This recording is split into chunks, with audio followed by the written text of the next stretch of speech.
Hello friends, जय श्री श्याम।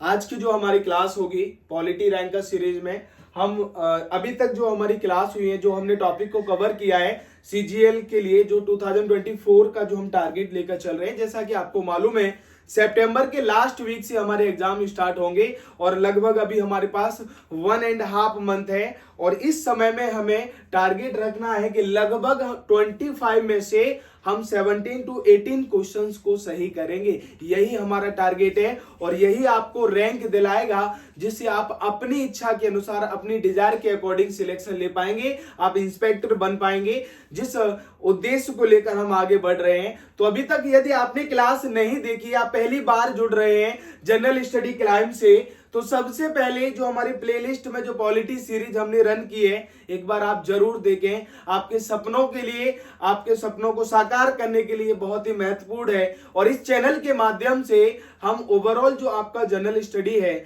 जो हमारा जीके है या फिर हमारा करंट अफेयर होगा, जो भी हमारे टॉपिक होंगे हम प्रोवाइड करेंगे और जो आपकी कमियां हैं उनको पूर्ण करने का प्रयास करेंगे। तो बिना देरी किए, बिना विलंब किए हम स्टार्ट करते हैं। लगभग 25 क्वेश्चन प्लस इसमें रहने वाले हैं और सारे जो प्रश्न होंगे पॉलिटी से संबंधित होंगे। और जितना फास्ट होगा हम जो है कुछ और भी टॉपिक को कनेक्ट करके आगे बढ़ते रहेंगे। नोट्स जरूर करते रहना, विदाउट नोट्स किए आप आगे नहीं बढ़ पाएंगे। जब जरूरत होगी एग्जाम के समय आपको रिवीजन के लिए, तो आप पूरे तिल मिला उठेंगे। आपको मालूम नहीं होगा कि मैं क्या पढ़ूं, मुझे क्या पढ़ना है, मुझे तो कुछ समझ नहीं आ रहा। ऐसा नहीं करना भाई, पहले से इन कमियों को दूर करना है। नोट्स बनाते रहिएगा।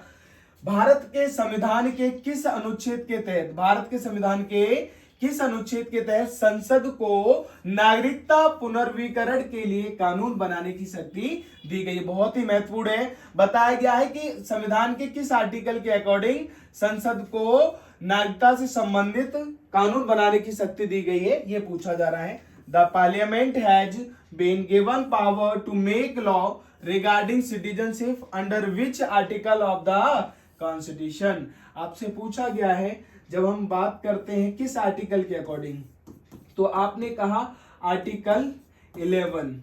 आर्टिकल 11 अनुच्छेद 11 संसद को यह शक्ति देता है, ठीक है, संसद को शक्ति देता है किसकी? कानून बनाने के लिए, कानून बनाने के लिए किससे संबंधित? नागरिकता से संबंधित, नागरिकता से संबंधित। नागरिकता से संबंधित कौन बनाएगा कानून? तो आप कहोगे संसद। किस अनुच्छेद ने बात कही? आर्टिकल 11। जब हम सिटीजनशिप की बात कर रहे हैं, जब हम नागरिकता की बात कर रहे हैं, तो हमें पार्ट 2 याद आएगा। क्या आएगा? पार्ट 2। संविधान के किस भाग में नागरिकता संबंधी प्रावधान बताए गए? सिटीजनशिप से रिलेटेड किस पार्ट में प्रोविजन है? तो आप कहोगे part 2। Related to which article?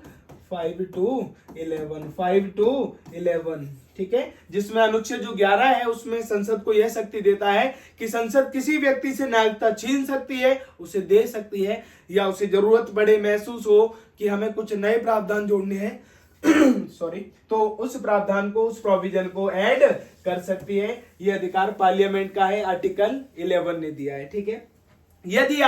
यदि आप किसी दूसरे देश की नागरिकता को ग्रहण कर लेते हैं, आपका मन हुआ, आपने शादी कर ली किसी अमेरिकन लड़की से, बहुत लाखों करोड़ों का आपको प्रॉपर्टी मिल जाता है, तो ऐसे में भारतीय नागरिकता आपकी स्वतः ही समाप्त हो जाती है। ये किस आर्टिकल ने बताया? यदि आप स्वेच्छा से किसी दूसरे देश की नागरिकता अपना लेते हैं, तो हमारे देश की जो नागरिकता है स्वतः ही समाप्त हो जाएगी। ये आर्टिकल 9 ने कहा। किसने कहा?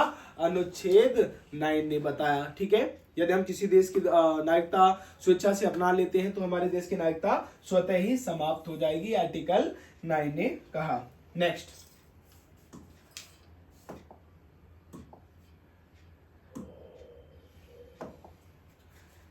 यहां पर बताया गया भारतीय, जल्दी से आंसर रखेंगे, भारतीय संविधान के किस अनुच्छेद के तहत, किस आर्टिकल के तहत भारतीय नागरिकता 6 मौलिक स्वतंत्रता के अधिकार की गारंटी देती है? Under which article of Indian constitution of Indian citizenship guaranteed यहाँ पर जो भारत के लोगों को जो 6 प्रकार की स्वतंत्रता दी गई है, सॉरी यहाँ पर 6 जो आपकी मौलिक अधिकार की जो स्वतंत्रता है उसकी बात की गई है। Constitution of Indian citizenship guaranteed fundamental right to 6 fundamental freedom. यहाँ आर्टिकल 19 की बात की जा रही है, यहाँ थोड़ा मिसप्रिंट किया गया है। आर्टिकल 19 की बात की जा रही है, ये हमारा एक फंडामेंटल राइट्स है, ये हमारा मौलिक अधिकार है। और आपको पता है फंडामेंटल राइट्स मौलिक अधिकार जो है इसमें कितने प्रकार की स्वतंत्रता बताई गई है, 6 टाइप। ये हमारा मौलिक अधिकार है और इसमें मौलिक अधिकार है और इसमें 6 प्रकार की 6 टाइप की फ्रीडम्स की बात की गई है, 6 टाइप की। जैसे कि बताइए जल्दी से 6 प्रकार की कौन कौन सी हैं। स्पीच एंड एक्सप्रेशन, आपने कहा स्पीच और एक्सप्रेशन, जो बोलने और अभिव्यक्ति की जो स्वतंत्रता है उसकी बात करेंगे। असेंबली की बात करेंगे, सभा की बात करेंगे, ठीक है। यदि हम किसी ऑर्गेनाइजेशन को फॉर्म करते हैं, किसी संगठन को बनाते हैं, वो स्वतंत्रता है। यदि हम कहीं पे भी आ जाने की स्वतंत्रता की बात करते हैं, या हम अपने जो किसी भी तरह का जो व्यापार कर सकते हैं, कहीं पर भी रह सकते हैं, या अपने इच्छा के अनुसार कोई भी प्रोफेशन कर सकते हैं, कोई भी व्यवसाय कर सकते हैं, ये आर्टिकल 19 में बताया। ये किस में बताया गया है, आर्टिकल 19। आंसर क्या होगा, आर्टिकल 19 में 6 प्रकार की स्वतंत्रताएं बताई गई। जब हम फंडामेंटल राइट्स की बात करते हैं तो 7 ओरिजिन फंडामेंटल राइट्स थे। ओरिजिन जो फंडामेंटल राइट थे वो 7 थे, वर्तमान में कितने हैं, 6। यानी कि एक जो राइट टू प्रॉपर्टी था उसको हटा दिया, उसको डिलीट कर दिया। राइट टू प्रॉपर्टी को क्या कर दिया, हटा दिया। राइट टू प्रॉपर्टी को डिलीट कर दिया किस अमेंडमेंट के अकॉर्डिंग, 44th अमेंडमेंट, 44वें संशोधन के तहत संपत्ति के अधिकार को हटा दिया 1978 में, 1978 में। अब इसे लीगल राइट बना दिया, क्या बना दिया है, लीगल राइट बना दिया है इसे आर्टिकल 300A में। आर्टिकल 300A में इसे क्या बना दिया है, लीगल राइट बना दिया है। नेक्स्ट, उम्मीद है जल्दी से हम आगे बढ़ेंगे, नोट करते रहेंगे।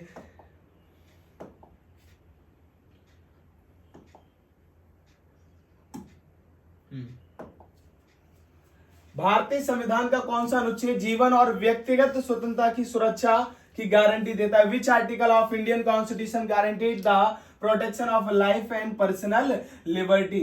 जैसे ही लाइफ एंड पर्सनल लिबर्टी की बात आती है, लाइफ एंड पर्सनल लिबर्टी, जीवन एवं दैहिक स्वतंत्रता का अधिकार जो बात करते हैं, किसकी बात करते हैं, जीवन एवं दैहिक स्वतंत्रता का अधिकार, स्वतंत्रता का अधिकार। आप सभी को मालूम है ये आर्टिकल 21 से संबंधित है, अनुच्छेद 21 से संबंधित है, ठीक है। और आपको मालूम है चाहे हमारे राइट टू प्राइवेसी हो, राइट टू स्लीप हो, या अपने मन की इच्छा से शादी का जो अधिकार है, ये आपके मौलिक अधिकार होते हैं, ठीक है। या फिर हम बात कर रहे हैं राइट टू क्लीन एनवायरनमेंट की बात कर रहे हैं, ये बहुत सारे ऐसे प्रोविजन हैं जो हमारे आर्टिकल 21 कंसिस्ट करता है। चाहे सोने का अधिकार हो, चाहे फिर आपका मान लीजिए स्वच्छ वातावरण का अधिकार हो, निजता का जिसे हम प्राइवेसी कहते हैं, निजता का अधिकार हो, ये किस आर्टिकल से संबंधित कहेंगे, article 21। Life and personal liberty, आपको पता ही इमरजेंसी के दौरान भी हम इसे बंद नहीं कर सकते, छीन नहीं सकते। Article 21 is the right answer. Next, Bharat के संविधान का निम्नलिखित में से कौन सा अनुच्छेद 6 से 14 वर्ष की आयु वर्ग के सभी बच्चों की मुफ्त और अनिवार्य शिक्षा का अधिकार से संबंधित है। बहुत ही महत्वपूर्ण प्रश्न है। ये पूछा जा रहा है भारत के संविधान का निम्नलिखित में से कौन सा आर्टिकल जो कि कहता है कि भैया 6 to 14 ईयर्स, 6 से 14 जो वर्ष के जो बच्चों की प्रावधान की बात करता है, ठीक है।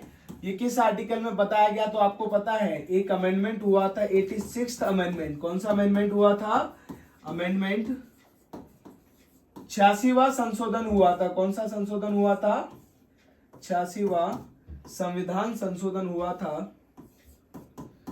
संविधान संशोधन 2002 में, 2002 में एक नया आर्टिकल ऐड किया गया था, added article 21A as a fundamental right. एक मौलिक अधिकार जोड़ा गया, अनुच्छेद 21A।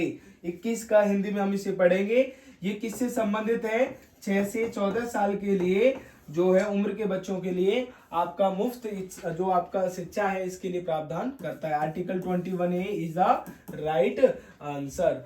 तो अगर आपसे पूछ लिया जाए कि भैया आर्टिकल 21A है, ठीक है, आर्टिकल 21A 21 का किस संशोधन के तहत जोड़ा गया था, तो आप कह सकते हो 86 अमेंडमेंट, 86वें संविधान संशोधन के तहत 2002 में जोड़ा गया था। एज अ फंडामेंटल राइट, मौलिक अधिकार के रूप में से जोड़ा गया था।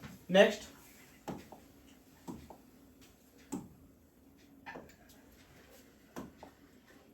भारतीय संविधान का कौन सा अनुच्छेद मानव यहां पर बात कर रहा है और जबरन श्रम पर रोक लगाता है। विच article of the Indian constitution prohibit trafficking in human beings and force labour. बहुत ही महत्वपूर्ण है। जब हम बात करते हैं ट्रैफिकिंग इन ह्यूमन बींग्स, ठीक है, यानी कि अब ये प्रोहिबिट कर दिया, ये खत्म कर दिया कि आप जो है किसी भी महिला या बच्चे को बेच नहीं करते, सेल आउट नहीं कर सकते। साथ ही साथ यदि पूछ जाए फोर्स लेबर, आप किसी व्यक्ति को मान लीजिए उसकी इच्छा के विरुद्ध कार्य नहीं करवा सकते, और साथ ही साथ किसी को बंधुआ मजदूरी जिसे हम कहते हैं वो नहीं करवा सकते हो भैया, ठीक है। किसी व्यक्ति को बिना वेजेस, बिना पगार के आप नहीं रख सकते हो। यदि ऐसा कर रहे हो तो ये क्या है, इलीगल है, क्योंकि हमें आर्टिकल जी हमारा मौलिक अधिकार है कि कोई भी व्यक्ति मान लीजिए वहां पर नहीं हो सकता है। किसमें बताया गया, आर्टिकल 23 में बताया गया। किसमें बताया गया है, आर्टिकल 23 में। किसके बारे में, तो आप बता सकते हो prohibit trafficking in human beings and force labour. इसे हम बेगार भी कहते हैं। क्या कहते हैं, बेगार। बेगार उसे कहा जाता है जो मान लीजिए उसकी इच्छा के विरुद्ध हो, उसे पगार नहीं दी जा रही हो काम के बदले, तो ऐसे वर्कर्स को बेगार कहते हैं। या ओवर टाइम लिया जा रहा है उसकी इच्छा के विरुद्ध, तो ये क्या है, ये शोषण है, ये एक्सप्लॉयटेशन है। और जब एक्सप्लॉयटेशन की बात करते हैं तो ये हमारा कौन सा फंडामेंटल राइट्स होता है, तो आप कह सकते हो आर्टिकल 23 एंड 24। दो आर्टिकल्स हैं जो शोषण के विरुद्ध अधिकार की बात करते हैं। आर्टिकल 24 में आप 14 साल से कम उम्र के बच्चों को हैजार्डियस प्लेसेस पर नहीं रख सकते, यानी कि जो आपकी जो इंडस्ट्रीज हैं, बड़ी बड़ी जो फैक्ट्री हैं, उनमें बच्चों से काम नहीं ले सकते। आर्टिकल 24 में बताया गया है। ट्रैफिकिंग इन ह्यूमन बींग्स और फोर्स लेबर आर्टिकल 23 में बताया गया है, यानी कि आप मानव की तस्करी नहीं कर सकते। जबरन श्रम पर रोक लगाता है कौन सा आर्टिकल, 23। नेक्स्ट, फास्ट कवर करेंगे जल्दी से। कौन सा अनुच्छेद सभी नागरिकों के लिए समान न्याय और निःशुल्क कानूनी सहायता को बढ़ावा देता। बहुत ही महत्वपूर्ण आर्टिकल से जो कि पूछा गया है कि कौन सा अनुच्छेद नागरिकों के लिए समान न्याय, equal justice and free legal aid की बात करता है। Which article promote equal justice and free legal aid for all citizen, सभी नागरिकों के लिए। तो आपको पता है ये आपका डीपीएसपी राइट में चले जाओ, दौड़ के जाइए डीपीएसपी राइट में, राज्य के नीति निर्देशक तत्व की बात करता है। संविधान के ये पार्ट 4 में बताया गया। किसमें बताया गया है, जल्दी जल्दी, पार्ट 4 में किस आर्टिकल से रिलेट करता है, 36 to 51। जब 36 से 51 हमें पता है ये डीपीएसपी राइट है, ये नॉन जस्टिसेबल होते हैं, ये हम इनकी डिमांड नहीं कर सकते, मांग नहीं कर सकते। बट जब सरकार कोई पॉलिसीज बनाए तो इन पॉलिसीज को ज्यादा से, इन प्रिंसिपल को ज्यादा से ज्यादा ध्यान में रखेगा।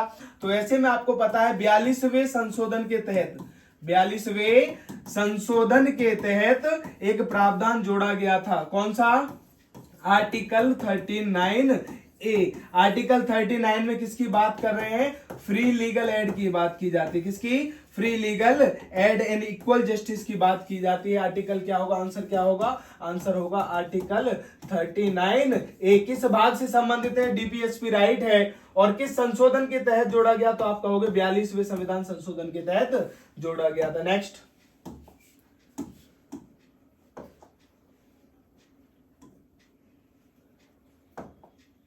चलिए, भारत के यहां पर पूछा जा रहा है, भारत के संविधान के किस अनुच्छेद में यह निर्देश है कि राज्य मातृत्व राहत के लिए, मातृत्व का मतलब मैटरनिटी लीव, मातृत्व राहत के लिए प्रावधान करेगा। विच article of the constitution of India contain the directive that state shall make provision for maternity relief. बहुत ही महत्वपूर्ण है, मैंने आपको जब कराया था ये टॉपिक बताया था कि जब बात आती है मैटरनिटी रिलीफ के बारे में, मैटरनिटी रिलीफ के बारे में, तो ऐसे में वो कौन सा अनुच्छेद होगा जब मैटरनिटी रिलीफ की बात करते हैं, जब हम बात करते हैं मातृत्व राहत की बात करेंगे, मातृत्व राहत, यदि कोई महिला प्रेग्नेंट है, तो ऐसे में उसे काम से कुछ छुटकारा मिलता है, कुछ वहां पर जो है प्रावधान दिए जाते हैं, उसकी बात की गई है। किस आर्टिकल में? तो आप बताओगे आर्टिकल 42 में। मैटरनिटी रिलीफ किस में बात की गई? आर्टिकल 42 में। नेक्स्ट,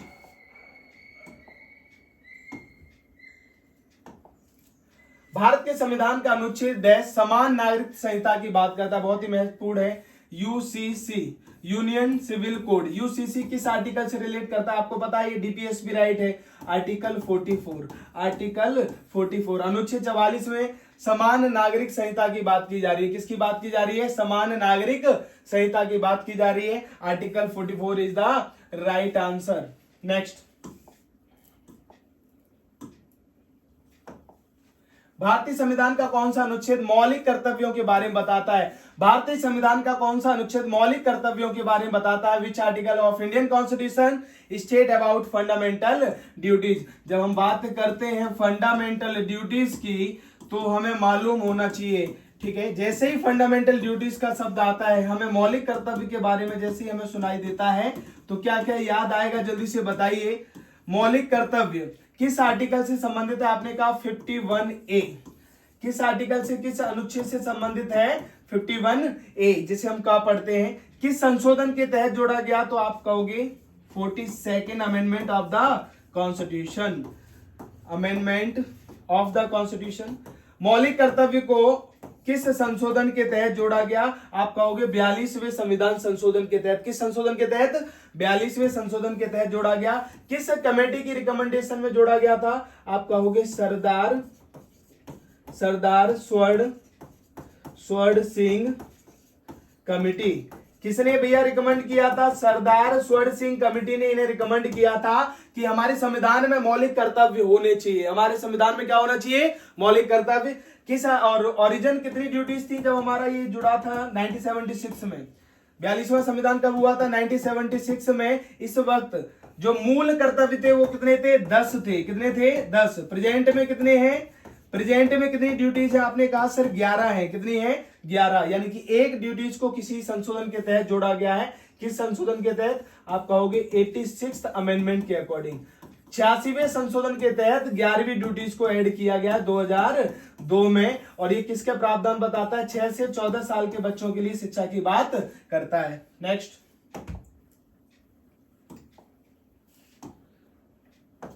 उम्मीद है आप समझ पा रहे होंगे और फास्ट करेंगे। यही ऊर्जा हमें और आगे तेजी से करना है, एग्जाम बहुत नजदीक है। भारत के राष्ट्रपति पर महाभियोग की प्रक्रिया का उल्लेख भारत के संविधान के किस अनुच्छेद में किया गया? सभी को पता है। जब हम बात करते हैं आर्टिकल 61, आर्टिकल 61 किसकी बात करता है? महाभियोग। इंग्लिश में हम इसे क्या कहेंगे? महाभियोग को इम्पीचमेंट, इम्पीचमेंट, ठीक है। इम्पीचमेंट किस आर्टिकल से रिलेट करता है? 61, ठीक है। यदि कोई भी हम महाभियोग लाते हैं तो आपको पता है बिफोर 14 डेज नोटिस हमें देना पड़ता है। बिफोर 14 डेज हमें क्या करना होगा? रिटर्न नोटिस देना होगा। रिटर्न नोटिस देना होगा प्रेसिडेंट को। लेकिन अभी तक कोई भी भारत में राष्ट्रपति पर इम्पीचमेंट पास नहीं हुआ। ये आर्टिकल 61 में बताया गया। किसमें बताया गया है? आर्टिकल 61।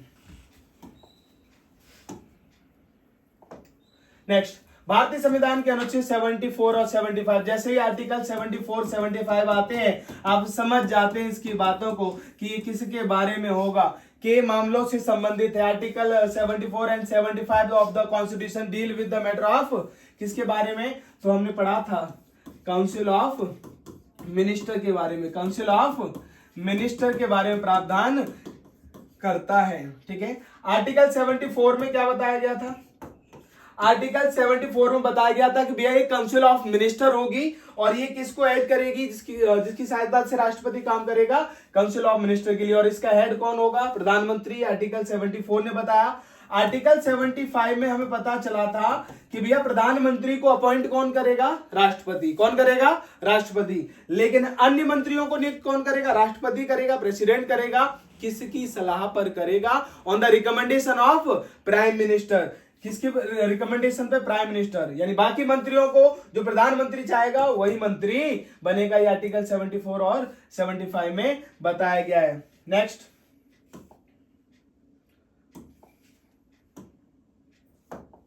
चलिए, संविधान के अनुच्छेद 100 का जो 3 के तहत लोकसभा की बैठक के गठन के लिए कोरम सदन के कुल सदस्यों की संख्या है अंडर आर्टिकल 103।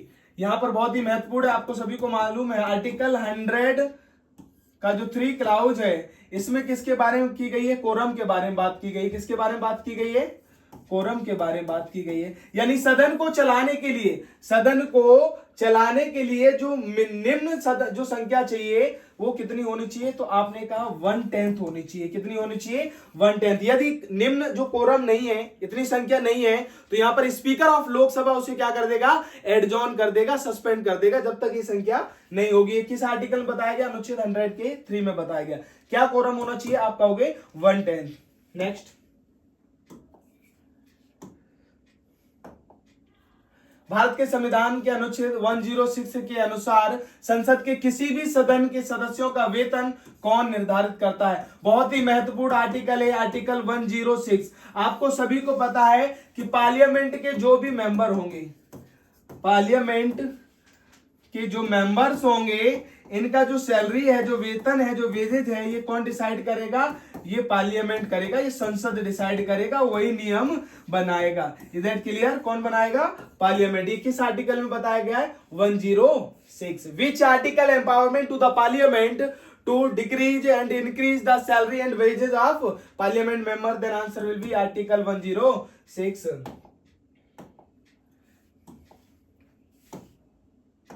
नेक्स्ट, भारत के संविधान के निम्नलिखित में से किस अनुच्छेद में संसद के दोनों सदनों की संयुक्त बैठक का प्रावधान है? आ गया कि नहीं? बहुत बार बताया था। आर्टिकल 108। आर्टिकल 108 में किसकी बात की गई है? ज्वाइंट सिटिंग की। हम इसे ज्वाइंट सेशन भी कहते हैं। यदि किसी भी बिल पर मतभेद हो जाता है, किसी भी विधेयक पर मतभेद हो जाता है, तो यहां पर आर्टिकल 108 क्या करता है? संसद के दोनों सत्रों को मिलाता है, ज्वाइंट सेशन की बात करता है। लेकिन याद रखना, अमेंडमेंट या मनी बिल में हम कोई भी ज्वाइंट सेशन नहीं ला सकते। अमेंडमेंट बिल में हम ज्वाइंट सेशन नहीं ला सकते। आर्टिकल 108 में किसके बारे में बताया है? Joint sitting. ज्वाइंट सिटिंग को समन्स कौन करता है? बुलाता कौन है? भैया किसके पास अधिकार है? आपने कहा सर प्रेसिडेंट के पास अधिकार है। किसके पास है? राष्ट्रपति का अधिकार है। लेकिन ज्वाइंट सेशन का जो चेयरमैनशिप होगा वो कौन करेगा? Speaker of Lok Sabha. Speaker of Lok Sabha क्या करेगा? इसकी अध्यक्षता करेगा। ज्वाइंट सेशन, ज्वाइंट यानी कि जो संयुक्त आपका सत्र होगा संसद का, उसकी अध्यक्षता कौन करता है? Speaker of Lok Sabha. कौन बुलाता है इसे? राष्ट्रपति। किस आर्टिकल में बताया गया? Article 108 is the right answer. Next,